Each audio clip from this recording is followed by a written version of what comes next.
You may not realize it, but having a podcast can open up a lot of doors and create a lot of connections for you. How so? That's what we're going to talk about this week.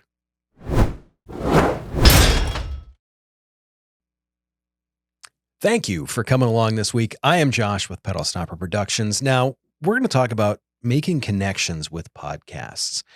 And podcasts are a great way to network. And I'll give you a couple of examples here because in so many cases, it's difficult to network with people. I mean, we've all seen the typical, some of the networking things where you show up and it looks like a junior high dance where the football kids are over here, the cheerleaders are over here, the nerds are over here with me. There's those types of things and those types of groups that kind of limit things in some cases.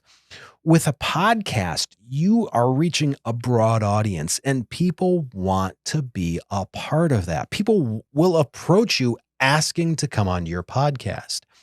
I have a great example of this. We do a podcast called Magic City Neighbors on the Mic. It's about people in Barberton. It's connecting people in the city of Barberton on the southwest side of Akron there.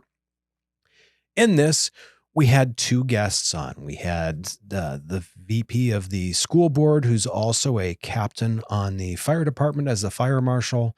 And then we also had the mayor in. In this, we actually were approached by a defensive lineman in the NFL who had been involved in stuff in Barberton. And he said, "Hey, I'd love to come on." This is not someone that most of us would typically have access to, but he actually approached us about coming on.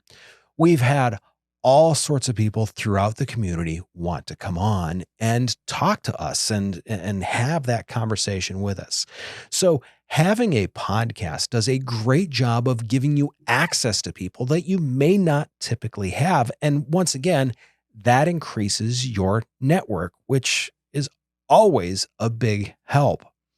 With that being said, we've got the studios here in Cuyahoga Falls that I'm filming at today. We've also got our studio in Barberton and in the White Rabbit Art Gallery. We've got tons of information. We've got a calendar on our website at pedalstopperproductions.com/podcast, where you can sign up for a time to get into either one of the studios. We'll ask you a couple of simple questions in terms of the number of guests, if you have any graphics, things like that nature. And at that point, you're locked in. We'll get you the video file, the audio file, and even a text file that's the transcript when we're done. All great stuff, all amazing ways to create content and to create a larger network. To me, that seems like a win-win and a great return on your investment. Either way, we are going to have some more great content coming up. Make sure you stay with us. I will see you real soon.